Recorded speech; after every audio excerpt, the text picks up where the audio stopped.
ওই রাতে এসে বোরকা পরে বাংলাদেশ ছেড়ে পালিয়ে গিয়েছে। সন্ত্রাসীর অবস্থাটা দেখেন, যে সেখানে গেলে হাড্ডি টোকায় পাওয়া যায়। তো বিএনপির কোন নেতা কর্মী যদি মাটির 70 গজ নিচেও থাকে, সেখান থেকে তুলে আনা হবে। অসিংহ পুরুষ মানে জানোয়ার, জানোয়ার খ্যাতি দিয়েছে। আর সে এটা শুনে গর্ব করত। যে স্বৈর শাসক ছিল, তার সবচেয়ে বড় গডফাদার তৈরি করেছিল নারায়ণগঞ্জে। বিনে ভোটে তিনবার সে এমপি ঘোষণা দিয়ে ক্ষমতায় ছিল। তার মধ্যে ছিল ক্যাডার বাহিনী। একবার যখন সে বিজয়ের ঘোষণা দিত, কোনোদিন জনগণের পাশে, কোনোদিন সুখ দুঃখের সাথী হয় নাই। কোন এলাকার মানুষ তার কাছে যেতে পারে নাই। সে ঢাকা বসবাস করত। এলাকার তার দলের নেতা কর্মীরা গেল, কোনোদিন সৌভাগ্য হয় নাই তার ঘরে প্রবেশ করার। নিচে গ্রেস থেকে ফিরে আসতে হতো। তারপরও নির্লজ্জ বেহায়ার মতো তার কাছে আওয়ামী লীগের নেতারা যেত। কি জন্য? যে সেখানে গেলে হাড্ডি টোকায় পাওয়া যায়। সেখানে গেলে তাদের ক্ষমতা নিয়ে লুটপাট করতে পারে। এই অপমান অপদস্থ হওয়ার পরেও এই গডফাদারকে সালাম দিয়ে চলতো, ট্যাক্স দিয়ে চলতো। আপনারা জানেন এত নীচ অবস্থায় গিয়েছিল। এই গডফাদার হুমকি দিয়ে বলতো, বিএনপির কোন নেতা কর্মী যদি মাটির 70 গজ নিচেও থাকে, সেখান থেকে তুলে আনা হবে। অনেক চেষ্টা করেছে, মামলা হামলা দিয়ে হত্যা গুম করে আমাদেরকে স্তব্ধ করে দেওয়ার জন্য।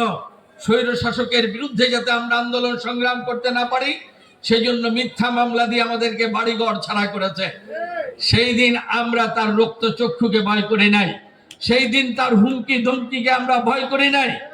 আমরা দৃঢ়তার সাথে বলেছি, এই কাপুরুষকে আমরা চিনি। মানুষ তারে সিংহ পুরুষ কয়। অসিংহ পুরুষ মানে জানোয়ার, জানোয়ার খ্যাতি দিয়েছে। আর সে এটা শুনে গর্ব করত। সেই দিন বলেছি সে একটা কাপুরুষ। 2001 সালে যখন আপনারা আমাকে ভোট দিয়ে নির্বাচিত করলেন, ওই রাতে এসে বোরকা পরে বাংলাদেশ ছেড়ে পালিয়ে গিয়েছে। সেই দিন তার সহকর্মীদের কথা একটুও চিন্তা করে নাই। শুধু নিজের কথা চিন্তা করেছে, নিজের পরিবারের কথা চিন্তা করেছে। পরিবার পরিজনকে নিয়ে বিদেশে পালিয়ে গেছে। এবারও যখন এসে সেই অপকর্ম শুরু করে, হুমকি ধমকি শুরু করে, খেলা হবে বলে হুমকি ধমকি দেয়, সেই সময়ও তার যারা দোসর ছিল তাদেরকে আমি বিভিন্নবার বলেছি, মনে করে দেখেন আপনারা 2001 সালের কথা। তার জন্য অনেক কিছু করার পর সে আপনাদেরকে ছেড়ে গিয়েছিল বিপদ সংকুল অবস্থায়। আবার আজকে যারা তার হয়ে আজকে কাজ করছেন, সন্ত্রাস করছেন, চাঁদাবাজি করছেন, মনে রাখবেন একদিন আসছে সে আবার বোরকা পরে পালিয়ে যাবে। সেদিন আপনাদের কথা ভাববে না। আপনারা দেখেছেন 5 তারিখে আন্দোলন সংগ্রামের চূড়ান্ত বিজয় হয়েছে, কিন্তু কেউ এই গডফাদারের টিকটিকের নাগালও পায় নাই। কোথা দিয়ে যে সে বোরকা পরে পালিয়েছে কেউ দেখে নাই। আজকে পত্রিকায় আসে, মিডিয়াতে আসে, সে নাকি দিল্লিতে পালিয়ে গেছে। সে নাকি এখন সে দিল্লিতে এক নিজামুদ্দিন মাজারে গিয়ে রাত্রের বেলায় সেখানে কান্নাকাটি করে। সন্ত্রাসীর অবস্থাটা দেখেন। কোটি কোটি টাকা সে এবং তার বাহিনী, আওয়ামী লীগ যারা করতো, এই এলাকার নেতা ছিল, তারা লুটপাট করে নিয়েছে দেশের সম্পদ, জনগণের সম্পদ।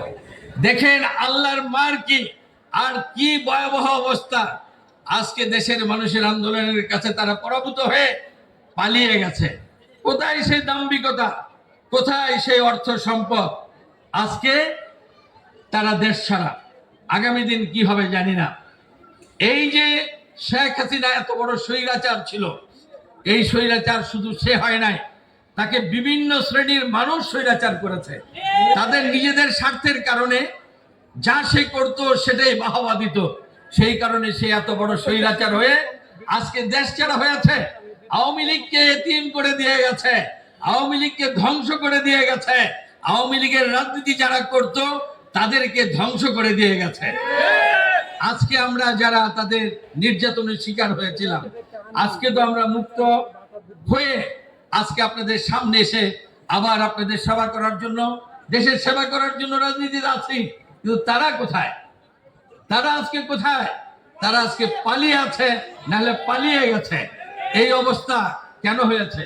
এজন্য হয়েছে যে এদেশের অগণিত মানুষ যে কষ্ট করেছে, সেই কষ্ট, এবং আপনারা জানেন আমরা যাদেরকে অনেক শ্রদ্ধা করি, এদেশের শ্রদ্ধেয় ওলামায়ে কেরাম, যাদেরকে আমরা মন দিয়ে প্রাণ দিয়ে ভালোবাসি, আমরা সম্মান করি, এই শ্রদ্ধেয় ওলামায়ে কেরামের উপর কি নির্যাতন হয়েছে!